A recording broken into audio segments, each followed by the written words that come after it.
Hello guys, SK tuition classes में आपका स्वागत है। आज हमारा टॉपिक है नंबर सिस्टम, जो हम एक आसान सी ट्रिक से करेंगे। चलो हम शुरू करते हैं टॉपिक को। सबसे पहले आता है हमारा प्राकृतिक संख्याएं। प्राकृतिक संख्याएं इंग्लिश में बोलते हैं उसको नेचुरल नंबर। प्राकृतिक संख्याएं वे संख्याएं होती है जिसके द्वारा वस्तु की गिनती की जाती है।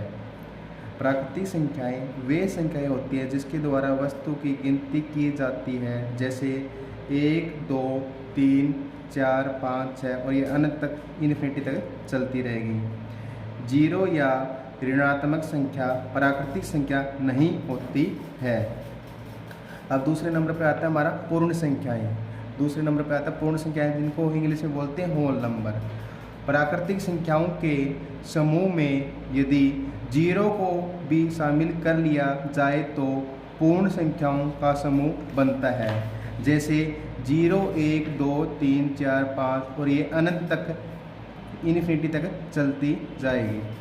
तीसरे नंबर पर आता है हमारा पूर्णांक संख्याएं। इंग्लिश में बोलते हैं इनको इंटीजर नंबर। पूर्ण संख्याओं को जब धनात्मक एवं ऋणात्मक में व्यक्त किया जाता है तो पूर्णांक संख्या कहलाती है, जैसे -3, -2, -1, 0, 1, 2, 3 ये दोनों तरफ इन्फिनिटी तक चलती रहेगी। नेक्स्ट आता है हमारा सम संख्याएं। इंग्लिश में बोलते हैं इनको इवन नंबर।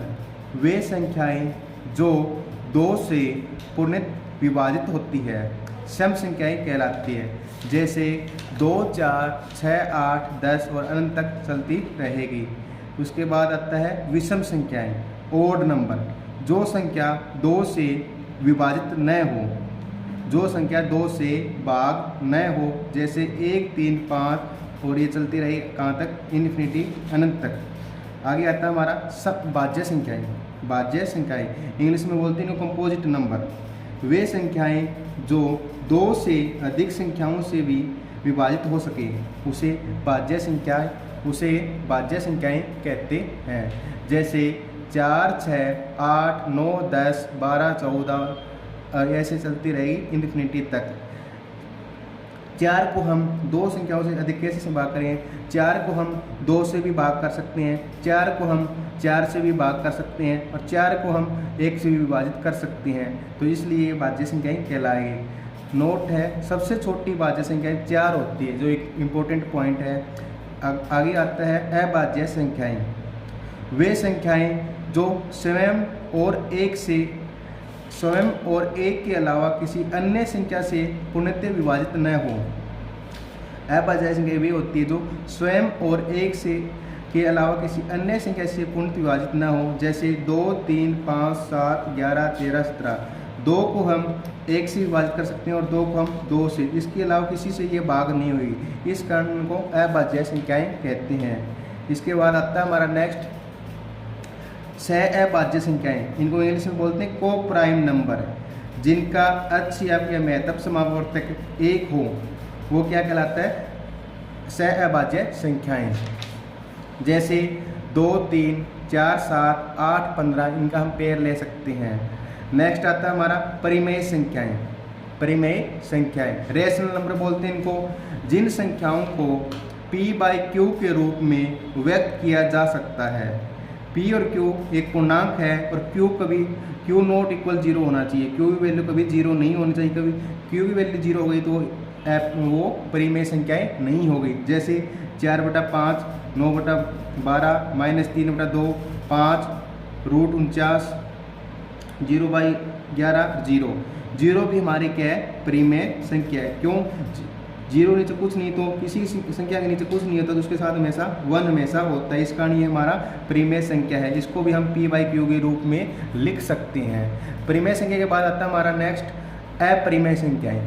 अपरिमेय संख्याएं इनको इंग्लिश में बोलते हैं इरेशनल नंबर, जिन संख्याओं को P/Q के रूप में व्यक्त न कर सके, जिन संख्याओं को P/Q के रूप में व्यक्त न कर सके उन्हें अपरिमेय संख्या कहते हैं। जैसे √3, √5, 2 + √3, √5 - 2 पाई और 100 ऐसे चलता रहेगा।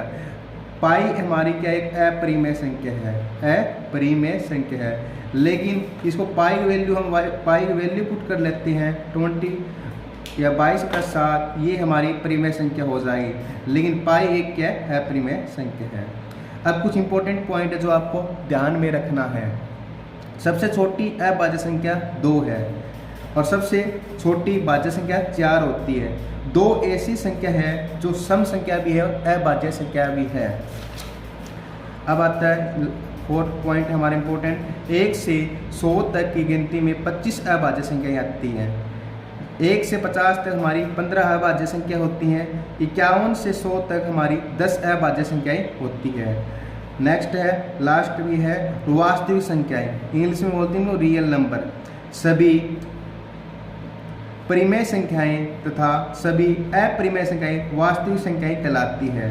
सभी परिमेय संख्या तथा सभी अपरिमेय संख्याएँ वास्तविक संख्याएँ कहलाती है। जैसे 0, 1, 2, -4, -5, 2/3, -4/3, पाई, √3, ये सारी हमारी क्या है, वास्तविक संख्याएँ हैं।